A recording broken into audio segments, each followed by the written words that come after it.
This is Captain Jack. Do you like NES ROM hacks? I mean, I don't really know why you'd click on a video called Best NES ROM Hacks Volume 3 if you didn't like them. Oh yeah, this video's name is Best NES ROM Hacks Volume 3. How about that? This intro's over. The Super Mario Bros. 2-player hack finally lets you play the most iconic game of all time with a friend. In a way, this mode has always been with the original game. I mean, it says 2-player right there, right? This is why I have trust issues. One of the most missed features in the original game is finally here. Now, the multiplayer here stands apart from how the new Super Mario series works. There's much less inter-player elements, and you don't collide into each other. Words cannot describe how happy that makes me. This makes for a much less combative cooperative Mario Brothers experience. Basically, the only thing you compete for here is a high score, making 2-player play much less of a hindrance. Now, this doesn't mean you're out of the woods yet. Things like the game's camera always following the slowest player, and a single character's death restarting the entire level means you're gonna want to play with someone with a comparative skill level to you. Even then though, there will be moments of misthrown Koopa shells and the like, and you know, sometimes I think this isn't on accident. This guy's a dick. Castlevania Overflow Darkness is a grim retelling of the original game, with almost everything changed in some way. All the level tile sets and themes are modified, from a darker, more claustrophobic stage 1 to stage 4 ditching the cave look in favor of more catacomb-inspired graphics. The level designs are also different, it's just a tad harder than vanilla Castlevania. There's a little bit too many bone pillars though, and there's what could only be described as stair puzzles.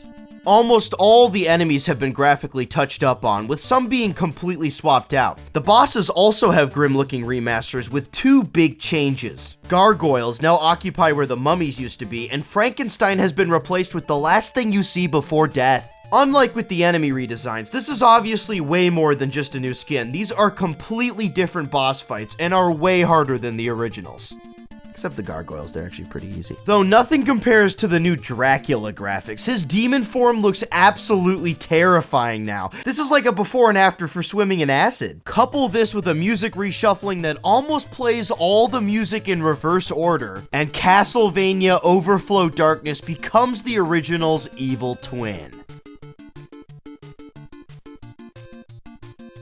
Kaizo Mario Bros. 3 is an extreme difficulty hack for Super Mario... Wait, 1 second, let me do that again. Extreme difficulty hack for Super Mario...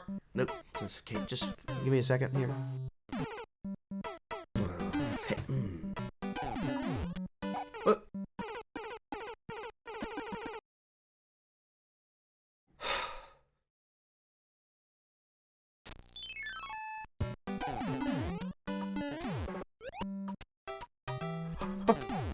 I made it.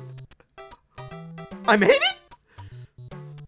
Well, alright. Kaizo Mario Bros. 3 is an extreme difficult Royal Flush Princess side story, stars Princess Peach instead of the usual Mario. Now, she controls the same as Mario, nothing out of the ordinary there. But what is different is the completely new power-up in the form of the bomb suit. You can shoot bombs down at the ground or up in the air by pressing up. The bombs themselves kinda have similar properties to the Fire Flower, but they're bouncier. There's a lot you can do with this power-up, and a lot of the levels here can be seen as testing grounds for the bomb suit, as it's really the only upgrade you can get. The story goes that the game board you live on is cursed, and only the staff found in the final level can break it. It's nothing fancy, and the game is only one world, but Princess Sidestory has refreshing ideas, and it really does feel like a side story / expansion for the original game.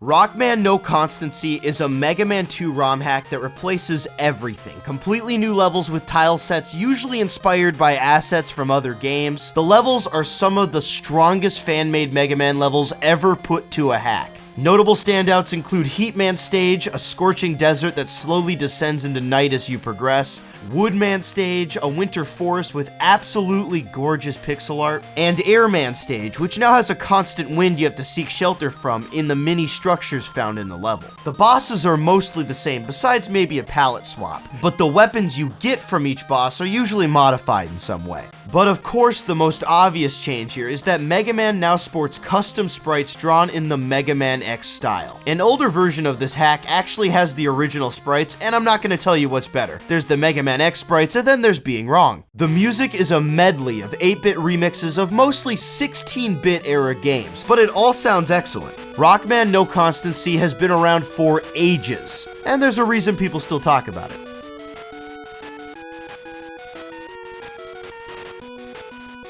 Zelda 2 Amida's Curse makes an entirely new game out of Zelda 2 and subverts it with a darker atmosphere. It's really like the Majora's Mask sequel of Zelda 2. The story goes that Link found a magical portal that transported him to a new land. It works. Things are a little bit different here. The focus is much more on exploration than combat, so random encounters have been completely removed. Instead, fighting happens in temples, caves, bridges, or in certain hidden tiles on the map that almost always have a valuable treasure of some kind at the end. A lot of the fun of the game is asking townspeople about hidden locations to loot, then going out looking for an encounter. Imagine that, playing Zelda 2 and being excited when you see this screen. Amida is a somber place, from Link's darker design to a lot of the scenarios you'll have to deal with. At one point, you'll fall under the earth into a prison town in the underworld. All of this is paired with a beautiful original soundtrack that not only keeps in style with Zelda 2's signature high vibrato notes, but it's much sadder in a good way.